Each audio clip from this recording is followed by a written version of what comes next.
This Cookout 400 betting picks edition of the NASCAR Gambling Podcast here on the Sports Gambling Podcast Network is brought to you by our Patreon store. Exclusive perks and content are available only to our patrons at sportsgamblingpodcast.com/Patreon. Driver, start your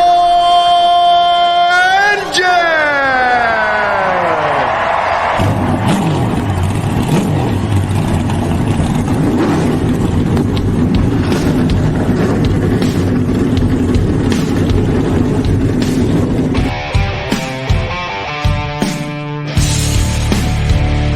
Strap in and pull those belts up tight as the Sports Gambling Podcast Network presents the NASCAR Gambling Podcast.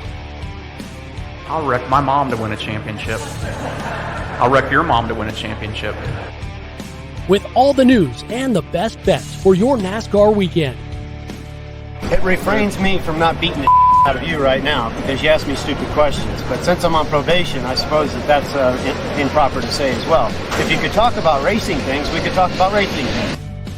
Now, here are your hosts, Rod Villagomez and Cody Zeeb.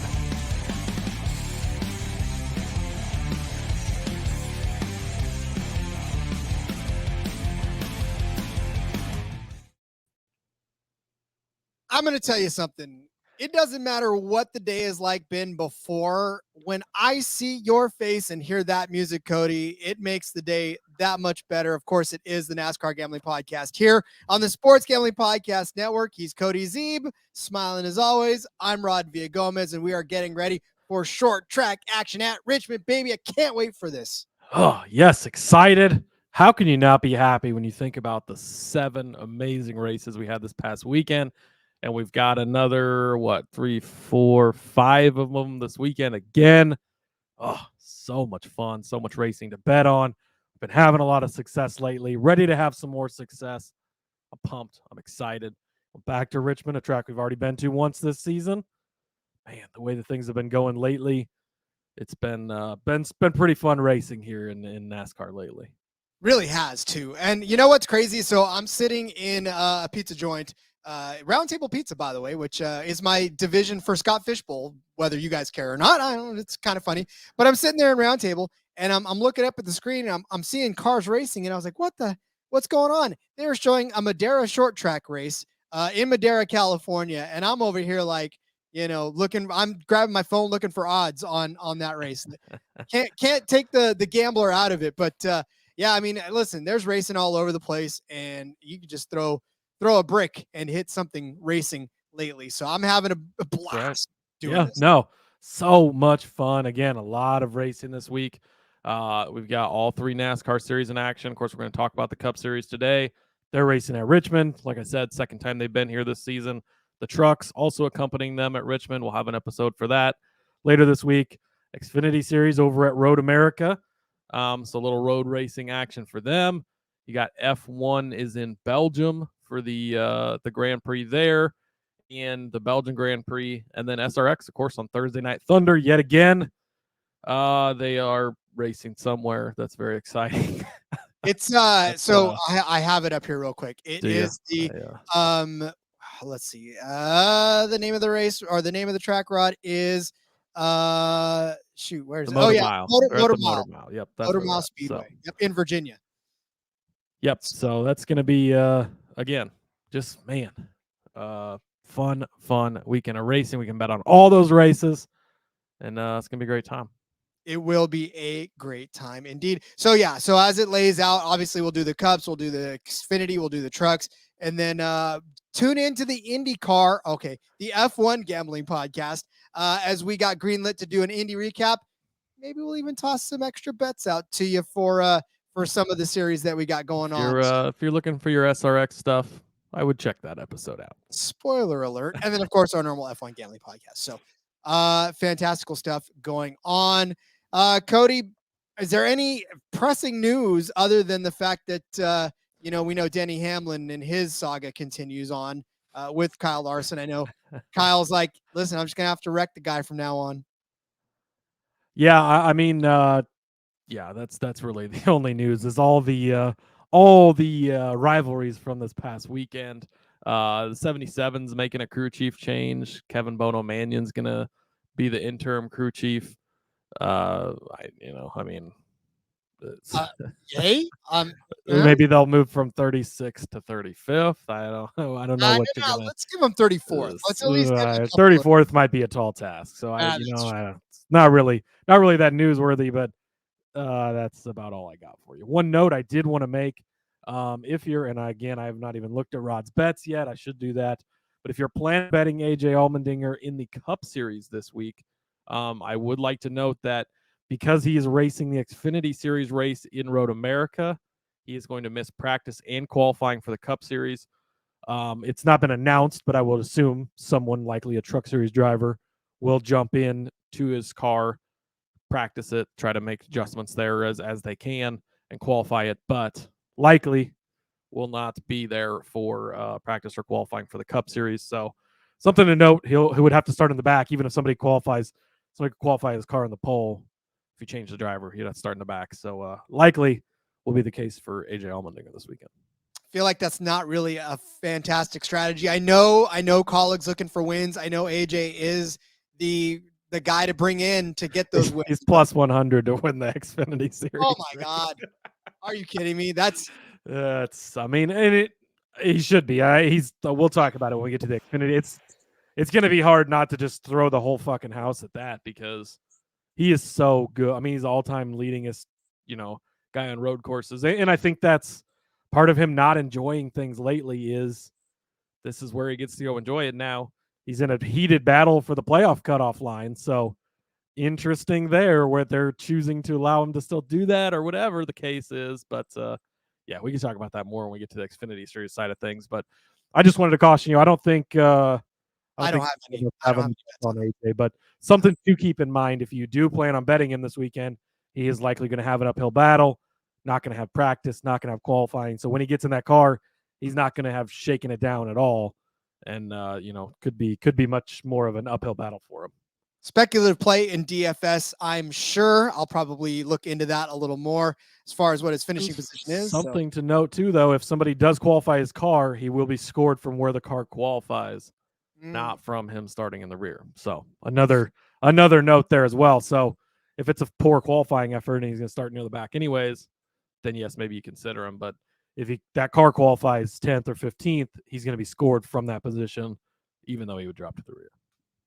Maybe we need to create a after the pod episode for our SGP Patreon. Do your part in the war against corporate gambling. Sign up for the SGP Patreon. Like I said, there's exclusive content behind that wall that we will build for you and give you extra special content. You get merch, contests exclusively for you, plus a monthly SGPN Stories podcast and ad-free uncensored show highlights, the best stories from decades of being DGens. Plus, there's even a Discord channel just for patrons. Sports Gambling Podcast Patreon is a great way to score exclusive perks and support the SGPN, as you always do. If you want in on that, go to sportsgamblingpodcast.com/Patreon. That's sportsgamblingpodcast.com/Patreon. Got to talk to Sean and Ryan about what kind of extra content they want from us. Do they want completely uncensored Rod and Cody I feel like we're already fairly completely uncensored, but that's true. Hey, that's who knows? What? They haven't hit us up yet for the Patreon stuff. So super parlays building for that. I don't know what it's at. So, all right. Of course, we said it is the Cookout 400. It is at the Richmond Raceway. They will be racing 400 laps around this 0.750 mile paved track for 300 miles exactly. Not 301. Not getting cute. Not 299.56925. No, 300 flat miles. 400 represents the laps, not the mileage. So, yeah, I mean, there's 36 cars on the entry list, right? I'm not seeing any extras here this time. Yeah, just your normal 36. You've got, oh boy, I had it. I think Newman is back in the 51. I think it's Yaley in the 15, and BJ is in the 78. Gold star for you, my friend. So, yeah, BJ's in 78. Those are the three notables from Bob Pockrass. Again, those aren't really that notable, but those are the 3 cars that aren't full-time drivers. So those are the 3 cars that he'll list who is in them. But yeah, again, other than that, I mean, there really has not been much news this week. Truex and Harvick cars went to R&D. Usually we find out about results on that on Wednesday, so maybe there will be something juicy for tomorrow's pod. But yeah, it's pretty slow news week so far this week. It has been fun to hear everyone's different takes on the Larson Hamlin thing and how everybody feels about that, and everybody bringing up the examples of, Larson wrecked Elliott last year at Watkins Glen to win a race, and Hamlin's gotten wrecked before, and did they really touch, and all the fun stuff. But yeah, otherwise, man, we might be time to jump into the bets early tonight, Rod.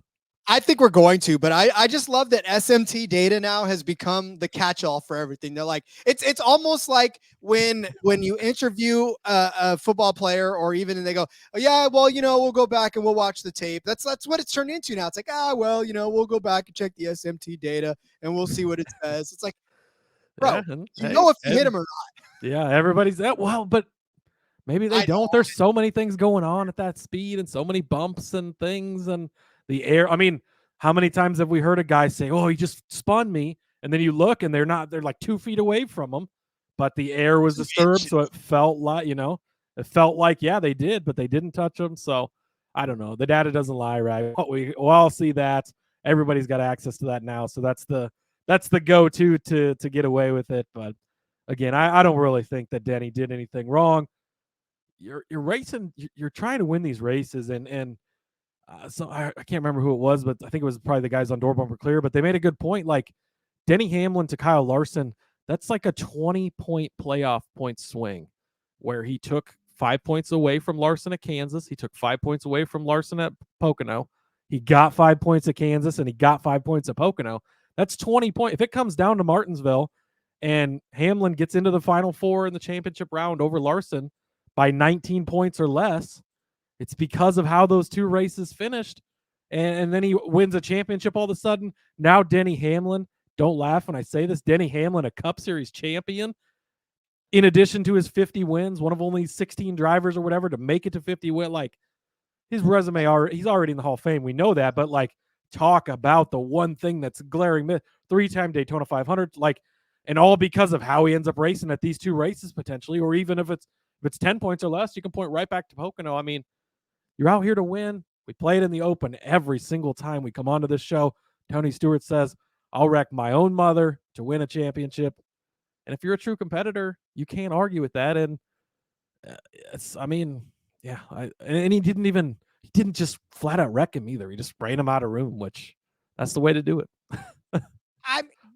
You gotta be honest with yourself too when you're watching this sport. Like, and I know that there's these band of folks that say gentlemen racers and all that other stuff, and that's fine. And it's like that when you get out on the road, right? I mean, you're supposed to live by a certain code, but yet you still see people that cut corners. You still see people that cut people off. It's like, we live in a world where that kind of stuff happens. So you either understand that especially in a race car where the inches mean everything. So, they got to grab an inch, and they've got to be able to squeeze you and give you, it's not up to them whether or not you lift. They have that real estate, and they're trying to get that real estate for the win. If you lift, you lift. If you don't, you don't. Right? I mean, that's what it all boils down to. Yeah, exactly. And shout out to my guys over at Seriously Fast Meat Motorsports. He just sent out the Facebook message the other day. Man, ... Some of y'all would have hated Dale Earnhardt, and like, such a good point. Like, that's what people loved so much about Dale Earnhardt, was this type of racing, and he does it, and then he gives that little smile, like it's gonna be all right. And I mean, again, you're not comparing Denny to Dale, but that's the types of things that Dale would do, and he would actually use the bumper. Look at Terry Labonte, I mean, multiple times, and just so whatever. Racing is racing. Again, it wasn't overly egregious. I think it's time to move on. Kyle Larson not going to pay him back because Kyle Larson doesn't do it, and maybe. And I think Denny's at this point learned. I think that Denny got pushed around so much that he's going to do the pushing now, and maybe Kyle Larson gets there at some point. I mean, he's done his fair share of pushing again. Go back and look at Watkins Glen. He forces Elliott off the track and wins that race last season. So, they all have them come, they all have them go. Everybody gets mad in the moment. It's how it goes, but they're probably out doing an escape room or golfing today anyways. Yeah, that's what I was gonna say. I mean, listen, Denny Hamlin doesn't have much time left anyways, so whatevs. I'm sure he'll take the swan song out. Joe Gibbs said he's got 10 more years at Gibbs, so 10 more years. Crotchety old man at 10 more years. Telling all the kids got off his lawn. So, all right. I think you're right, Cody. I think it's time to get into the bets, but let me tell you about Underdog Fantasy before we do. We're brought to you by Underdog Fantasy. The NFL season is right around the corner. Underdog Pick'em is a great way to get down on a ton of NFL player props and is available in tons of markets, maybe even yours.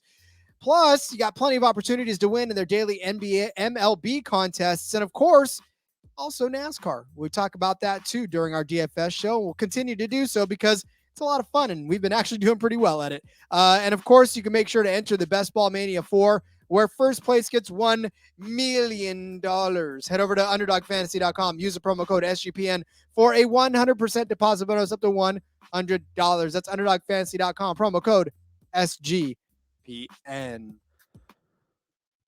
All right, Cody. Real quick before we get into the bets, NASCAR just tweeted this out. Who could be the next driver to reach 50 Cup Series wins like Denny Hamlin? The next 4 closest active drivers: Keselowski at 35, Truex Jr. at 34, Logano at 32, and Kyle Larson at 21. The first one to reach 50? The first one to get to 50. I mean, obviously, the first impulse is Larson, right? It's got to be Larson because, but he does have an 11. I mean, Logano has an 11 race lead over him. It's a lot for 11 races, and we've seen that it's not given anymore for Kyle Larson to go out and win 500 races. So I'm going to say Logano because he's still young enough, right? Yeah, I mean, I'd be surprised if Keselowski or Truex made it to 50 before they retire. I think that's probably a pretty far bar out just for Truex. If he continues to have seasons like this, but still, even if he wins 3 or 4 seasons, or 3 or 4 races a season, it's a lot of seasons left to get that high. So I think Logano and Larson, if they both have full careers and do a full NASCAR career, will easily get to 50. But it will be interesting to see which one gets there first. Obviously, Logano with the 11 race head start. What would you handicap that? Would you put the plus money on Logano or Larson? Man, it's almost just even money, right? Like, I know Logano is really good, but he's not dominant like Larson can be. And we just saw Larson 2 seasons ago win 10 races, could have won probably more in that season. Pocono last turn blows a tire. And there was other examples throughout that season where he probably could have won more. And so, I mean, if Larson comes out in the next 2 or 3 years and has another 8-10 win season, all of a sudden he's caught up with Logano. I would actually put my money on Larson. I think this is almost like the perfect head start, though. It's, you start the faster kid a little farther back and you have him race and see who gets there first. And I think that Larson might be the faster kid, but Logano's still pretty good in his own right? That's hilarious. Yeah, I mean, it's true, though. I can't argue with that at all. So, Speaking of Larson and Logano, discussion. They're both pretty good on this track here at Richmond. And it's time, I think, we start talking about other guys that are good on this track. Cody, how are we starting off our betting card today? Yeah, give me Christopher Bell to finish in the top 5 plus 110 over on Caesar's Rod. This is from Ryan over at iFantasy Race. I'm taking a lot of stuff from him. He's got, if you're not following him, you're wrong. Yeah, exactly. At iFantasy Race on Twitter. I think it's iFantasyRace.com or something is his website. We'll look into that and tell you for sure. It is iFantasyRace.com.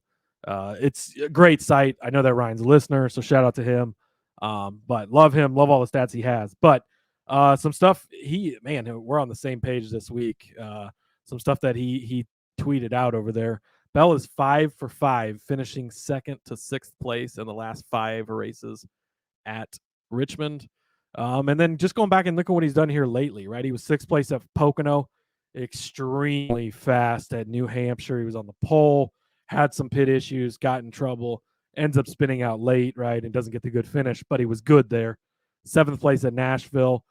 He was 4th earlier this season at Richmond, 6th at Phoenix earlier this season as well. Similar tracks. So love Christopher Bell this week.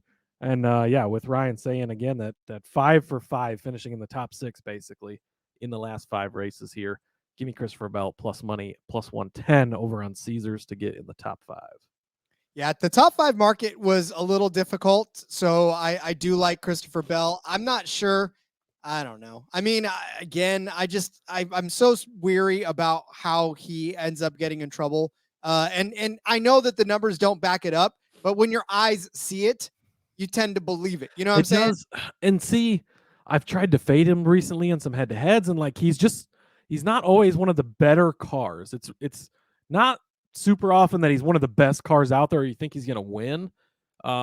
New Hampshire, I think, was a little bit of a difference, but even then had some troubles. But he just consistently gets good finishes. And like you look at the point standings, he's 3rd place in the point standings. Like that goes to show you that he's having a consistent finish. It's quiet a lot of the times. He kind of shows up at the end of the race, but he is getting these good finishes and throwing out Atlanta and Chicago and New Hampshire because of what happened there. So you gotta make some exceptions to it, right? But otherwise, lately he's been getting some pretty good solid finishes, a bunch of top 7 finishes in that last stretch of races, minus those 3 where obviously Atlanta and Chicago are just wild cards, so you can't count those into statistics.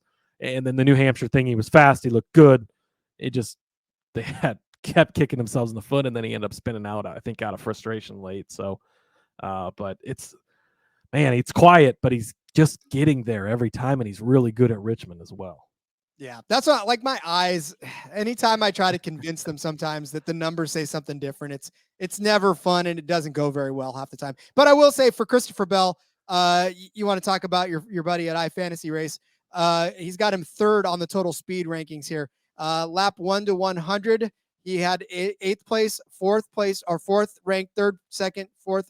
He finished 4th in that race. So green all across that chart. So I'll back you on that one.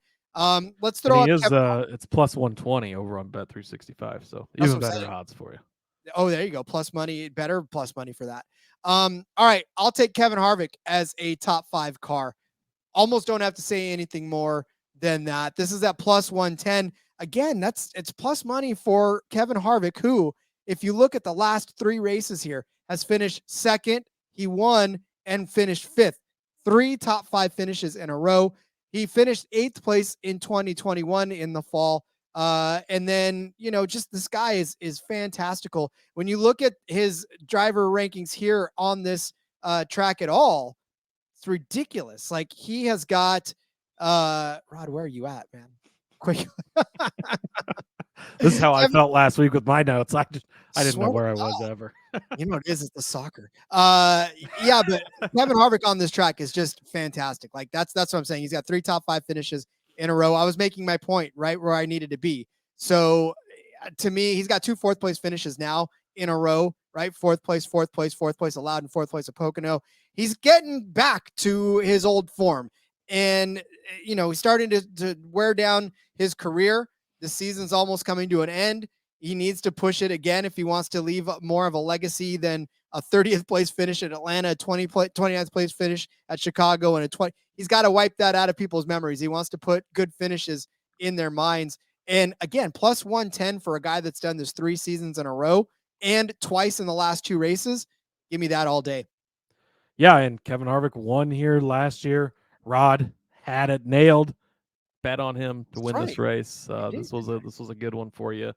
But yeah, man, I love Kevin Harvick. I hate that the books are on him a little bit more this week. I hate that part of it. But Stuart Haas is fast on short, flat tracks. Rod, we're going to be talking about that some more in a little bit. It's back on certain drivers again this week that we like to fade other weeks. We'll get to that in a minute. But Ryan Blaney, top 10, plus 100 over on Caesars. I love this play for Blaney this week. Short, flat track rankings, according to iFantasyRace.com. Again, our buddy Ryan over there. Ryan Blaney is 5th with an average speed rank of 7th in those. At Richmond in the spring race, if you remember, he had a penalty for speeding, and then he had a penalty for removing equipment. And then I think he's still getting penalized in that race. And just things did not go well. He ends up finishing 26th. So a bad result there. But last season, he was 10th place in one of the races, 7th in the spring race where he led 128 laps. earlier this season, second place at Phoenix. These Penske cars, both Logano and Blaney, very good on this type of track. We saw it from Logano a couple of weeks ago at New Hampshire again. I think he ended up finishing second that day.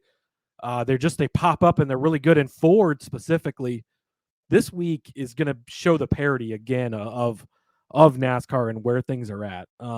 Just going through the odds board, and I want to pull it up, but it is so, and we'll talk about this when we get to the outright winners.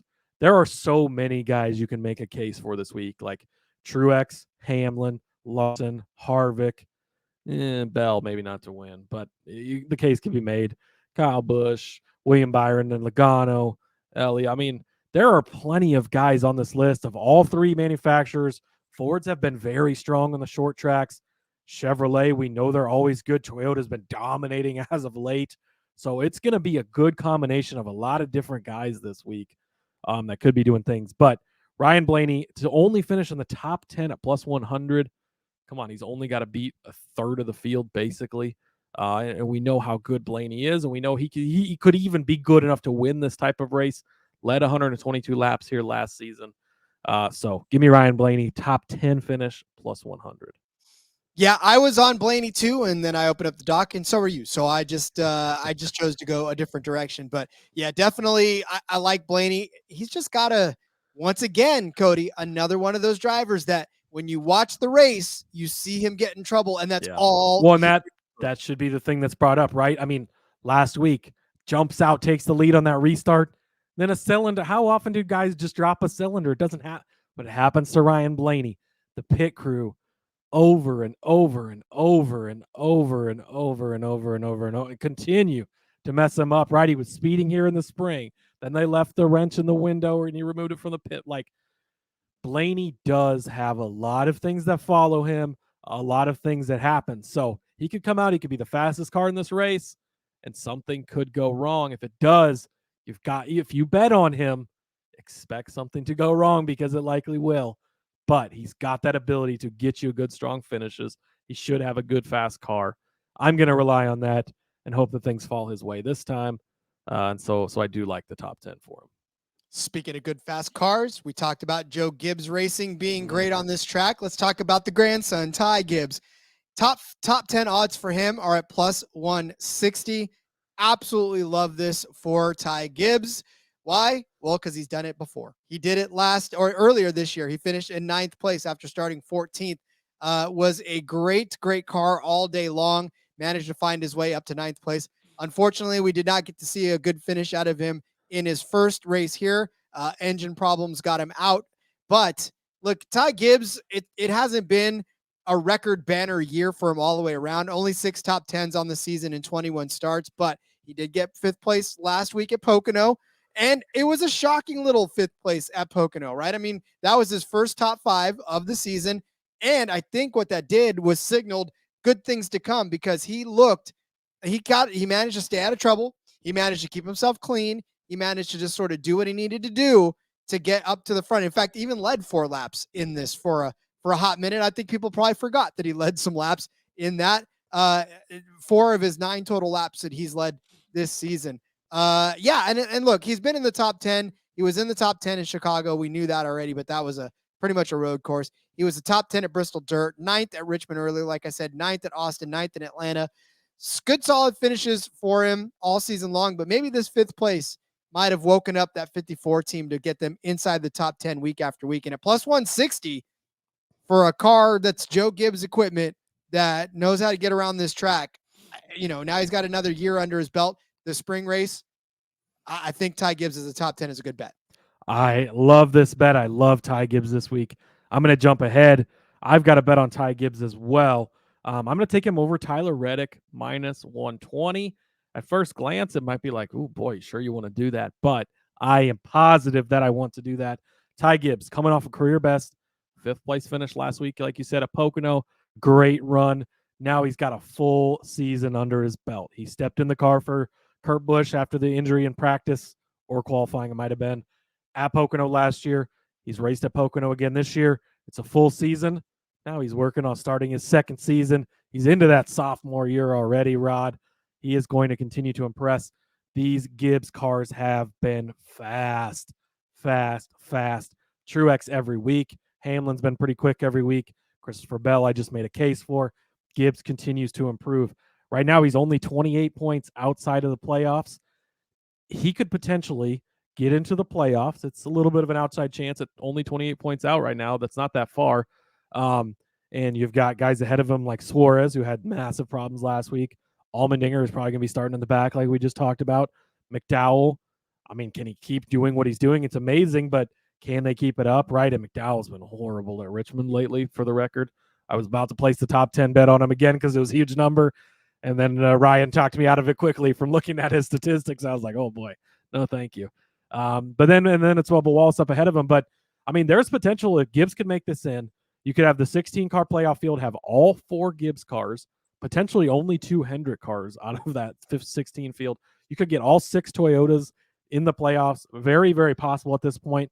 They're putting a lot of effort behind Ty Gibbs. They're going to make sure he gets a chance. If strategy comes into play, like we saw at the spring race, Josh Berry in the 9-car finished second based on strategy. Richmond is a heavy strategy track, a lot of tire wear, a lot of things going on there. But you talked about it. Gibbs has been good here in the one start we actually got to see it, right? Engine expired early last fall in only his second career. Or no, I think Richmond was a little later. It was in August last year. So a couple starts in, but still didn't get a chance to show us. But 9th place here in the spring, that was a good, solid finish for Gibbs. He won this race in the Xfinity Series from the pole last spring, but won at Richmond in the Xfinity Series from the pole. So we know he can get it done. Tyler Reddick, not really that good here, not that impressive. He's never finished better than 11th. He was 16th in the spring. Last year, a 12th and a 31st. He had a 15th and a 20th before that, and 11th before that. Not really any great finishes. And tracks where Tyler Reddick is not historically good, he doesn't show up and start being good like recently either. Even with the switch to Toyota, we think that Toyota should be fast here. I like the other 5 Toyotas a lot more than I like Tyler Reddick. It's just not his type of track, and it seems like tracks where he hasn't done good in the past, he's not turned that around. So give me Tyler Gibbs over Tyler Reddick. We'll go with that. Minus 120 over on Caesars in the Battle of Tylers. Is it Tyler Gibbs? I don't think so. I think it's actually just Ty. I think it is just Ty. I know Corey LaJoy always calls him Tyrone Gibbs, but I also don't think that's his given name. Probably not his proper Christian name. No, I like it. Obviously, I made a case for him as a top 10. I think he could even. It is. It's Tyler Randall Gibbs. Look at that. It is the Battle of Tylers. It is the Battle of Tylers. So you'll take the Tyler of the Gibbs variety that one. I like it. Like I said, I like it. I'm going back to the well. If it ain't broke, don't fix it. We're gonna take bread K as a top 10 car. This one's at even money over on Caesars. He did it earlier this spring, and he did it in fine fashion. His average speed ranking was 8.25, or 8.5 rather. He did finish in 10th, but like I said, he was at 8.5 in average speed ranking on this track or this spring. I mean, again, we've documented how well Brad Keselowski's been doing overall this season, especially given the last 5. And I suppose even if you want to go back to Sonoma, 16th at Sonoma, 11th at Nashville, poor showing at Chicago, but I always toss that out anyways. 6th place at Atlanta, 5th place at Loudon, 16th place last week at Pocono, but I don't think that was his fault. That was strategy's fault. Brad was running around inside the top 10 for most of the day. He was battling around. In fact, wasn't he? He was even battling for the lead, but pit strategy kept screwing him. So I don't think that was necessarily his fault. So we'll just chalk that up to poor management. But even still, his history here at Richmond is actually quite phenomenal. 27 starts, 13 top 10s, 6 top 5s. His last few finishes, 10th place last year, last spring rather, 15th last year in the fall. That was sort of his rebound. That was sort of his coming back out from having a ridiculously bad season. But he was having a bad season. And in fact, a 13th place showing in the spring just proves that even during the midst of a really bad stretch, he can still put finishes together here. 13th in 2021, 14th in 2021 in the spring. He won this in the fall of 2020. He got 4th in 2019, 7th, 9th, 8th, 11th, 2nd, 4th, 11th, 8th. I won't go back any farther because it was all in the 2 car, but muscle memory, knowing how to get around this track, knowing where to put the car in a good season where Brad Keselowski is actually steadily improving over the course of this season too. Being inside the top 10 does not seem like that much of a far-fetched. And I mean, you're barely getting him at plus money, but you're getting him at plus money. And like Cody and I were talking about, the top 10 odds are not necessarily all that sexy. So getting somebody at plus money like this, I think is a good deal. It's funny you say they're not all that sexy, and we've got more top 10 odds than I think we've ever given out before. You're right. But there are some pretty decent values. I like your case for Keselowski sticking to the top 10 train, sticking to the Ford train, and jumping back on the SHR train just for the short flat tracks. Again, we'll quickly be jumping off of this bandwagon as soon as we go back to a track that's not a short track, which Michigan next week is not a short track, and will likely be fading these SHR. No, not likely. We'll be fading Chase Briscoe again next week, but I'm on him again this week. Rod, we're just going to keep playing this game with Briscoe.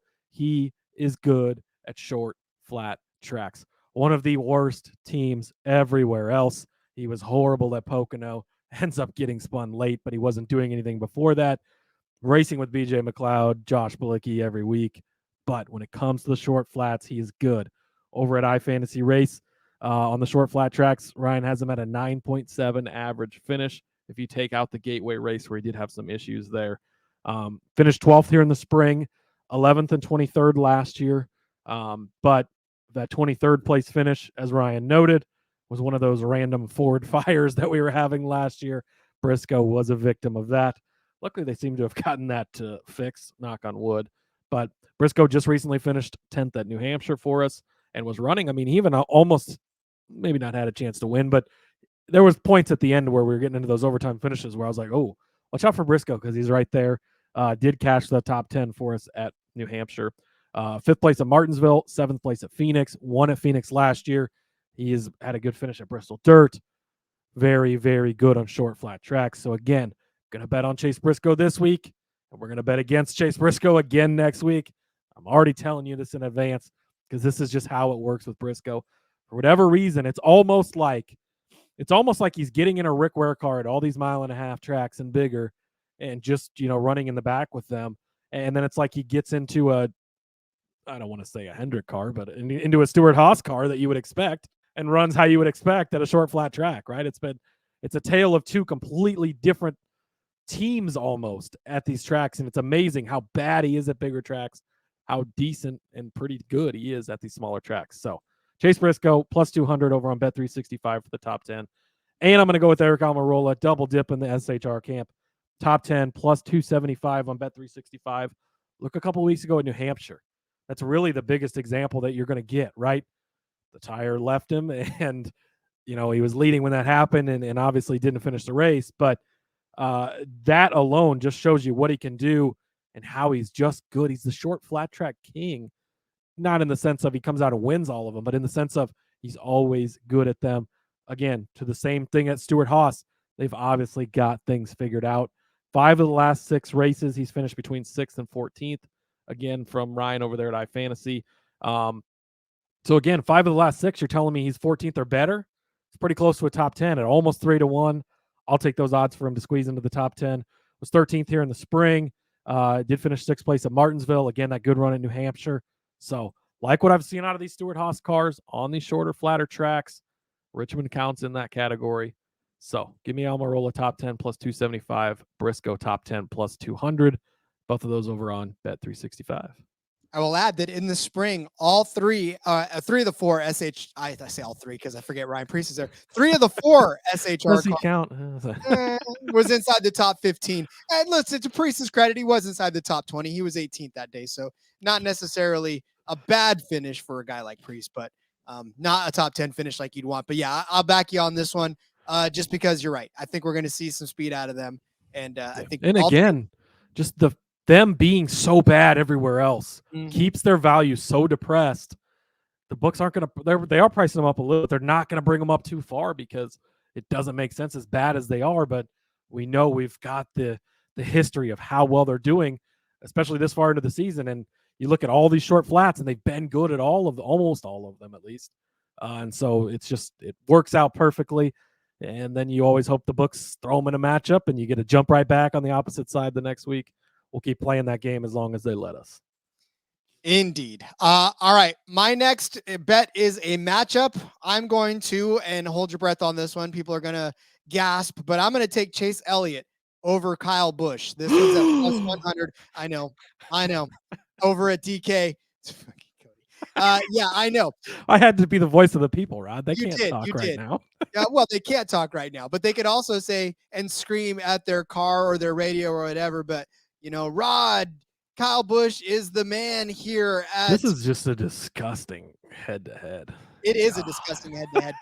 I'll take it because plug your nose when you bet on this one. But I'll take it because, listen, we said at the beginning of the season, we said a pissed off Kyle Busch is a dangerous Kyle Busch, right? And he went out and he proved us right. And he came out and did great things. He won a couple of races early on. He's got 3 wins now. But I don't know what it is about the last couple of weeks. I'm not really understanding what's happening to that 18 the last couple of weeks. And for a guy like him, a pissed off Kyle Busch is dangerous, yes. But when the wheels start to fall off, that's a different kind of pissed off. That is losing focus right there. That is putting yourself in positions that you shouldn't be in. And he said it himself too. He was like, we just put ourselves in a bad position. We keep putting ourselves in bad positions. This has only been 2 weeks. I understand. And I know Richmond's been his track. But like Cody said earlier, he was in a Toyota. He's in a Chevy now. And maybe a little bit of that kind of goes away from what it was before. Because Kyle Busch, let's face it, on this track, like you said. I want to share this stat just okay, go for it's it. amazing. From Kyle Busch's PR rep, Jimmy White. Kyle has never had a DNF at Richmond in 35 career Cup starts. Correct. He's completed, Rod, 14,028 of a possible 14,029 laps. One lap down finish in 2012 is the only time in 35 starts he hasn't finished on the lead lap on a 7/8 mile track or whatever. Like, this is not that big of a track either. I mean, it's true. And listen, in 35 starts, 27 top 10s, 18 top 5s, 6 wins. His average finish here 14,028 of 14,029 possible laps. It's a lot. His average finish 7.2.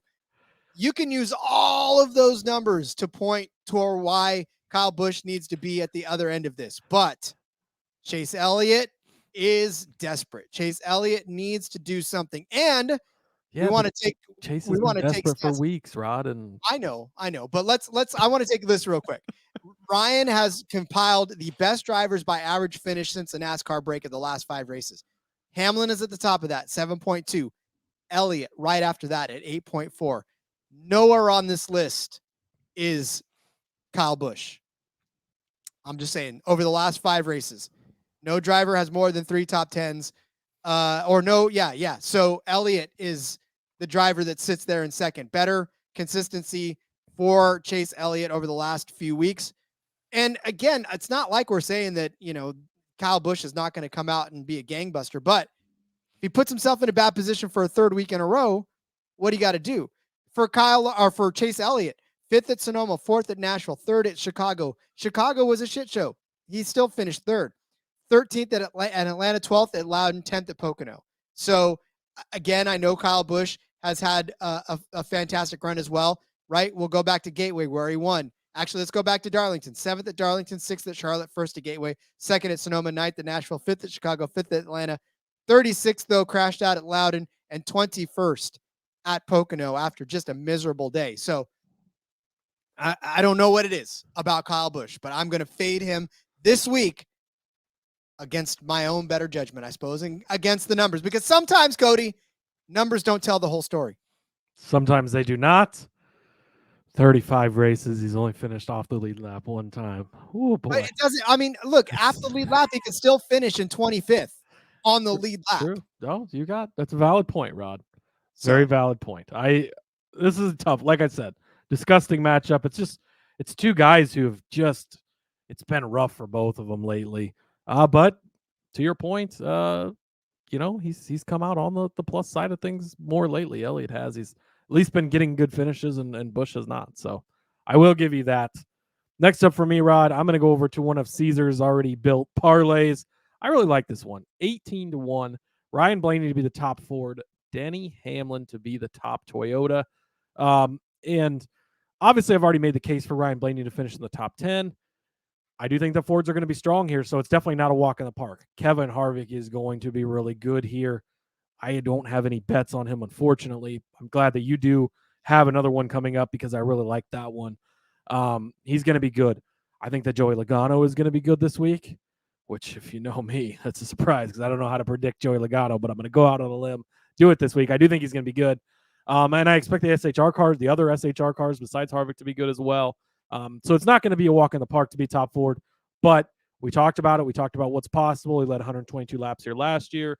And we know that Blaney can get it done if things fall in the right place, which is always the tough part, right? And then Denny Hamlin, he could easily be the top Toyota. Look, he's coming off of a win last week at Pocono. He's riding the momentum. He's been very, very good here at Richmond in the past. 12 of his last 15 races here, he's finished inside the top 6. He was 20th in the spring, but he led 71 laps before he had some issues. Before that, his finishes at this track: 4th, 1st, 2nd, a 12th, then a 3rd, and a 5th. Denny Hamlin is very good here, riding the momentum. I think that Joe Gibbs is the team on top of everything right now. Like, they're better than the Hendrick cars at this point in time, the way that they're trending currently. I expect Denny to be good. I struggled. Spoiler alert, when I came down to picking who I was going to pick to win this race, it's Denny Hamlin, it's Martin Truex, and I was going back and forth. I literally, in the document, Rod, I typed in both of their names and erased both of their names 4 or 5 times while I was trying to decide which one to pick. Spoiler alert, it's not Denny. So this is a way to loop him in and still get that insurance in case he does win this. Then I can maybe get into this bet if Ryan Blaney holds up his side of it with the top Ford. So I expect both these guys to be very good. Give me Ryan Blaney top Ford and Denny Hamlin top Toyota, 18-1 over on Caesars.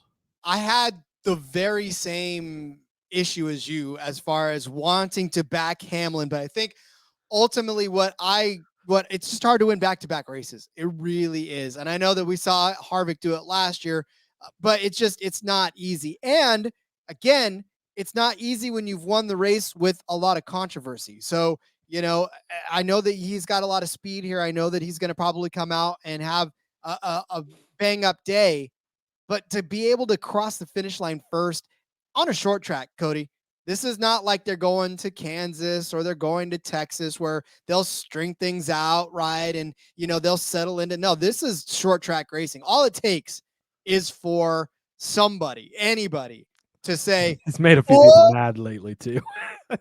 It's been pissed off Ville lately. So all it takes is for someone to not lift, Denny, to not lift and just get in that back bumper and you're around, right? It's just so difficult to predict that that's not going to happen. And to that point, this is a good way to get insurance on in case he does win. Now you've at least, and Blaney still has to pull his weight on the bet, but at least you've got some skin in the game. So it's not a complete total loss if Denny does win and you didn't have him as the outright. Very, very true. All right. Well, I am going to, again, go back to my number bets because they're fun and because I'm halfway decent at them. If it's the only thing I cash this weekend, then it'll be the only thing I cash this weekend. But I'm going to take, and I like the number for this one. This is winning car number 0-9 at plus 115 over on Caesars. 0-9 has some pretty heavy hitters. Obviously, it's got Kyle Larson. Obviously, it's got Kevin Harvick, right? We talked about how both of those guys can win on this track. Brad Keselowski, who's a good guy there. It's got Kyle Busch. This is a way to kind of bet on Kyle Busch to win, I suppose, if you don't really believe that he can actually win, but you hope he does. You won't be mad if he does and you bet on this. And then it's got Chase Elliott. But it's also got Ross Chastain, which we haven't talked about in a very, very long time, but maybe finished 3rd here in the spring, I believe. Exactly. So Ross Chastain is not above being able to pop up with a good finish every once in a while. And as we know, can win. He started 4th, finished 3rd on this track, which again leads you to believe that there's a possibility for him to be able to actually win this race. In fact, Ross Chastain led 16 laps. So he was in front for some of this race. And early on, made a name for himself there. So, like I said, that's a pretty decent heavy hitter list right there, especially when you got Harvick and Larson and Busch and Elliott, just in case, who knows. But you've got the last 2 race winners on this track in Harvick and Larson, and then some other ones sprinkled in for some fun at plus 115. So give that to me. Winning car 0 to 9. What number does Hamlin and Truex drive, Rod? The number 011 and the number 019. Yeah, you better hope so, because that's the biggest issues I have with this bet. But no, like you said, there's a lot of big hitters. I mean, you get Elliott, you get Larson, you get Busch, you get Keselowski, even you get Harvick, you get Chastain. Like this is you get Corey LaJoie. I mean, come on, right? If things go crazy, no, I'm just kidding. No, it's not at this track, but there's a lot of big hitters in this number, so hard to blame you for taking it at this price. I'm gonna be a little more partial to the Toyota side of things this week, but I do think that this is not a bad play. Well, here, I'll tell you what, if you really want to go and go on the opposite side of this, they do have the winning number 10 to 19 at plus 190. Oh, Jesus, Rod. Yes, give me that. What are you doing? 10 to 19 at plus 190? Okay, but tell me, other than Hamlin and Elliott, who you're getting in that. Elliott's not Blaney, in that, but not Elliott, Truex. I'm sorry. First of all, you get Denny Hamlin and Martin Truex Jr. I rest my case. But you should just put partial units on them if you want that. That's a better deal for that. True. That is a good point. That would be a better way to do it. But man, you get short flat track king Eric Almirola, you get Ryan Blaney. Not gonna win. You get your guy AJ Allmendinger. Not gonna win. JJ Yaley. Does Ty Gibbs count? He's in the old 18 car, right? Nope, doesn't count. If you're gonna that's a good point. If you just bet on those 2 guys rather than take that number. Yeah, I get you. See what I'm saying? I'm trying to give it to where you look at you being all smart betting over here, Rod. I've learned one thing in the course of this and how to bet numbers on this. Just saying. I've got some breaking news too, so we don't have to wait for tomorrow. Research and development has come back. No issues for either car. So no tape. And then there's also no behavioral penalties for Pocono. Not for the Larson actions under the yellow, which I thought was interesting because Larson came up and hit Denny under caution.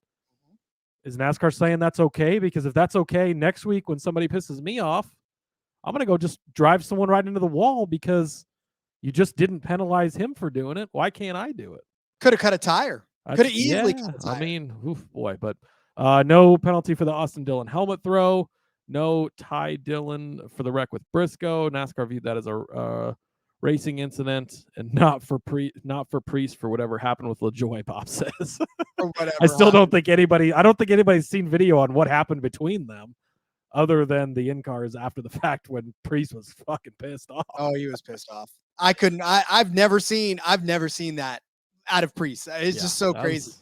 I've heard that he's kind of a hot-headed guy, but that was the first time I'd seen that really. But man, again, if your car is that bad every week, like I'd be pretty pissed off too. So I'm sure something happened on the track. Obviously, Priest ended up spun out and was the reason for that final caution. So I'm assuming that Corey LaJoie had something to do with that.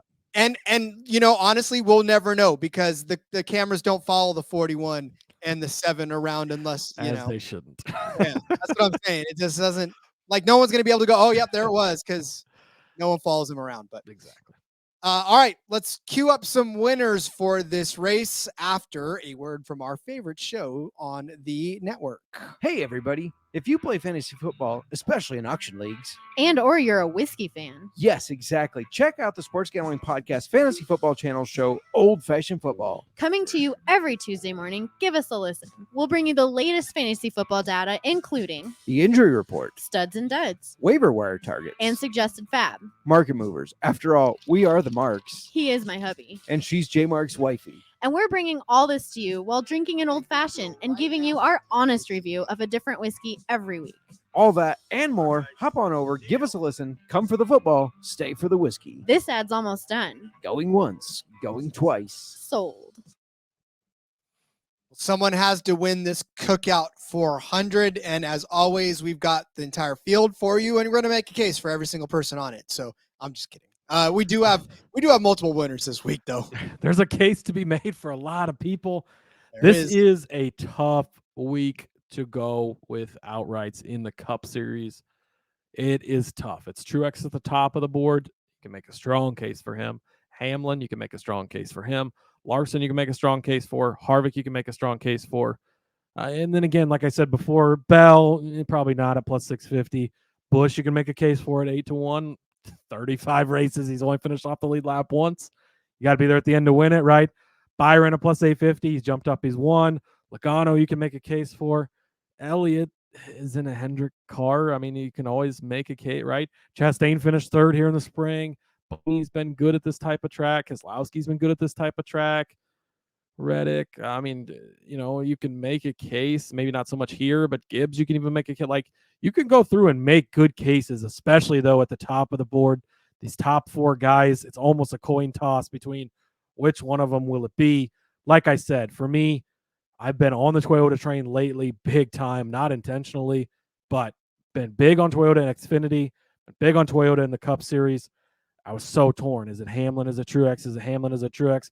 I think one of these guys wins this weekend. I thought about going with Hamlin. Like I said, I had him in the document, but I decided I'm not gonna switch off. I've been betting on Martin Truex Jr.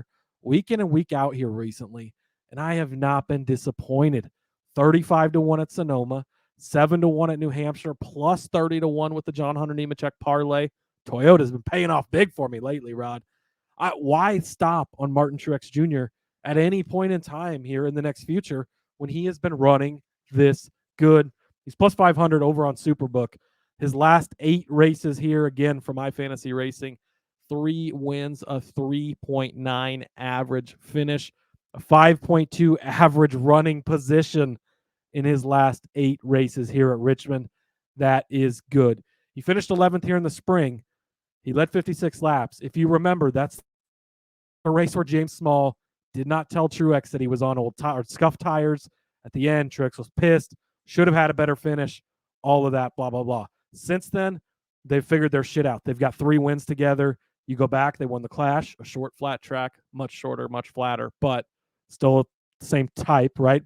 3rd place at Martinsville, 2nd place at Nashville even. Obliterated the field at New Hampshire, leading 254 of 301 laps. 3rd last week, he led 20 laps. James might have fucked him out of another win by putting tires on when he didn't need tires probably. But Martin Truex Jr., why jump off the train now, right? There's not been a week lately that I have regretted betting on Martin Truex Jr. I felt like every time I've bet on him lately, my money has been in play. He's cashed for me multiple times. I'm not going to quit that now. I'm not going to jump over on the Hamlin bandwagon just because he won last week. I expect Hamlin to be very, very good. I won't be surprised if he wins this. And I think, again, a Larson could win this. There's some other guys that could win this, but if Hamlin and Truex aren't the best 2 cars on the day, I will be shocked. I think they're going to be the best cars. Give me Martin Truex, 5-1 over on Superbook. I don't know if I've ever played this next guy as an outright before on the show, Rod. It's very possible that I haven't. I don't think so. Joey Logano, 14-1 over on Superbook. He's too good to pass up this week. 5 of the last 6 races here, he's finished inside the top 7, a 4.8 average finish. Again, going back to iFantasy Racing. And like Ryan pointed out, if you take out and that's all taking out the spring of 22 race where he had some pit issues. He's got 2 wins here. He led 222 laps last fall. He has 1 DNF in his entire career and 28 starts in this race. That was for an engine trouble. And in those 28 starts, 12 times he's finished inside the top 5. Like I mentioned before, we saw it a couple weeks ago in New Hampshire. He finished 2nd place. We saw it at Phoenix. He's been fast. They've been, this Penske program, the Fords in general, pretty strong on the short flat track. So give me Joey Logano, 14-1. I feel like I don't expect him to be the fastest car in the day, although he could be one of them, right? And we saw some speed from him again last week at Pocono. He comes out, he wins stage 1, gets caught up in the mess. Very, very frustrated at the tow truck driver.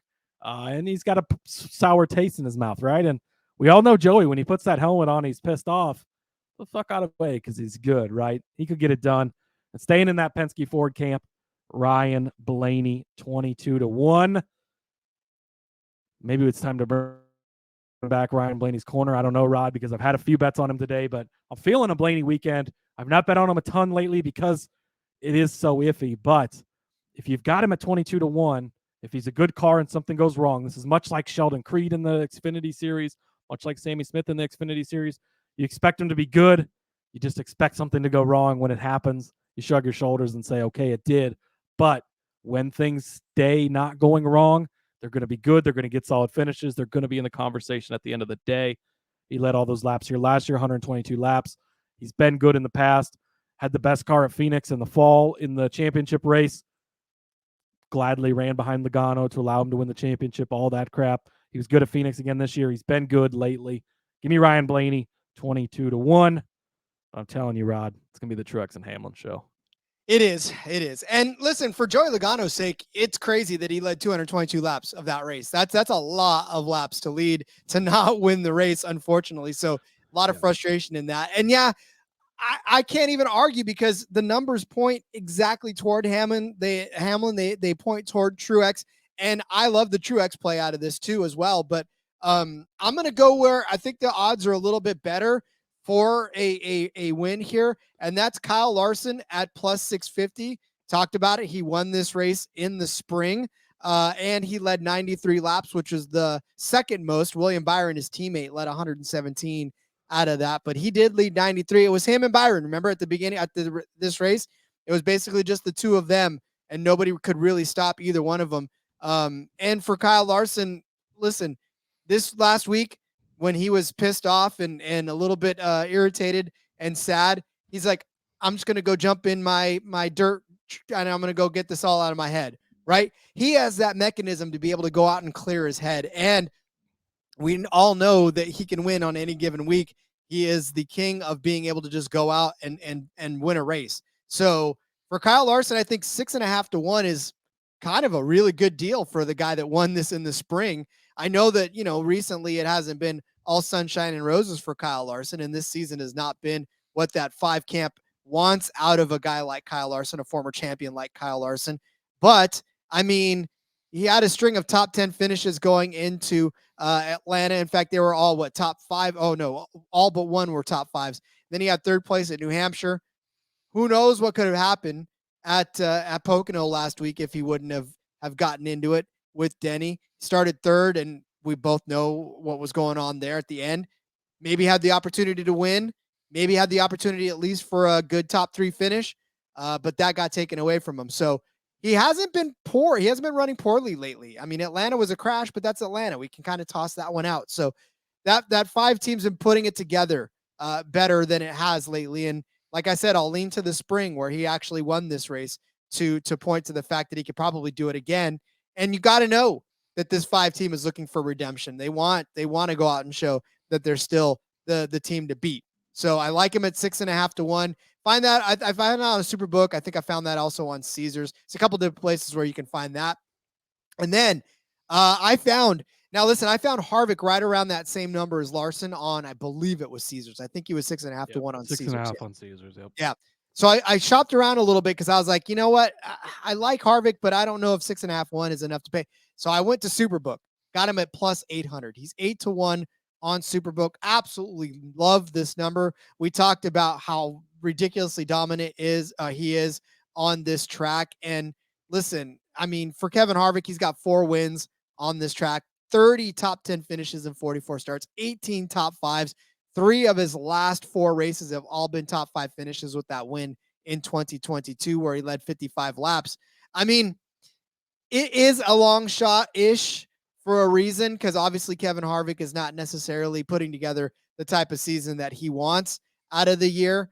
But if anybody can go out on a high note on a track that he's been so completely dominant on, it's Kevin Harvick. And honestly, his final season needs something like this to happen, because so far he's sort of been going out with a whimper. And if you know Kevin Harvick, he came in with a bang, and I don't think he wants to go out as the driver that was staying past his prime, with that last season that was just sort of a swan song for him. So, yeah, I mean, Kevin Harvick, like I said, I like the number better at plus 800 than I do at plus 650. So I'll go ahead and load up on that because, if we're gonna run narrative street, that could happen.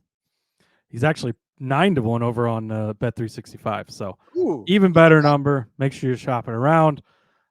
Larson, the case can definitely be made, right? He won here earlier in the spring. That alone is enough of a case. It's Kyle Larson. He dominated at North Wilkesboro. Another shorter, flatter track. It was an all-star race from format and all that, but he was really fucking good. And so the case can definitely be made. Harvick, I was hoping for a little bit of a bigger number. I brought him up yesterday on the recap show, but as I got into it more, it's going to be the Truex Hamlin show, Rod. So give me the Truex Hamlin exacta. Truex first, Hamlin second, 18-1 over on Caesars. Calling my shot this weekend. I think it's Toyota. I think it's Joe Gibbs. I think it's Truex. I think it's Hamlin. They're going to be 1-2, 18-1 over on Caesars. Cody with the exacta. I love it. All right. Well, then get out your pen and paper. Let's go over these bets so you too can add the exacta to your card. Cody started you out with Bell as a top 5 car at plus 160 at Bet365. I gave you Harvick as a top 5 car at plus 110 on Caesars. Cody followed that up with Blaney as a top 10 car at plus 100 on Caesars. I said Gibbs would be a top 10 car. We're all over this top 10 market at plus 160. I think we have the entire top 10 cornered here at this point. Cody gave you Chase Briscoe as a top 10 car at plus 200. Amarola as a top 10 car as well at plus 275. Both of those on Bet365. I said Brett K would be a top 10 car at plus 100 on Caesars. Cody gave you Ryan Blaney as a top Ford. Denny Hamlin as a top Toyota. Put those together at 18-1 on Caesars. I said Chase Elliott would finish better than Kyle Busch at plus 100 on DraftKings. Cody said that Ty Gibbs would finish better than Tyler Reddick. The battle of the Tylers at minus 120 over on Caesars. I said the winning car would come from between 0 and 9 at plus 115. Cody gave you Truex at plus 500 on Superbook, Joey at 14-1 in Superbook, and Blaney at 22-1 on DK to win. Plus threw in the Truex Hamlin exacta at 18-1. I gave you Larson at 6.5-1 and Harvick at 9-1, both on Bet365. Or I'm sorry, Harvick's at 9-1 at Bet365. Larson is at plus 650 on Caesars to win the Cookout 400 at Richmond. Closing in on the end of the regular season, Cody. Woo, man, it's crazy to think that we're going to be at the playoffs soon. Yeah, it is. We've only got 5 races left. You know what that means, Rod? That means that some guys are actually locked into the playoffs officially now. I know Stenhouse, 1, 2, 3, 5. Stenhouse was talking about how he was locked in, but I don't know that that's. Ross Chastain hasn't won this year, has he? No, he is not. No. So if Chastain were to overcome the 98-point difference and win the regular season title, I think that Stenhouse could technically be knocked out still, but long shot, I think, at this point. So, this is where guys really, really start getting locked in. Obviously, the guys with multiple wins are actually locked in. But now as we go through these next 5 races, if we don't have new winners, you're going to continue to lock guys in. So, yeah. How do we forget that he won at Nashville, Chastain? Oh, we forgot. Shit, he did win, didn't he? Forgot Okay. about Nashville. So, yeah, he is locked in then because, Truex, Byron, Hamlin, Bell, Chastain, Busch, Larson, Harvick. Harvick hasn't won. Harvick's 110 points out.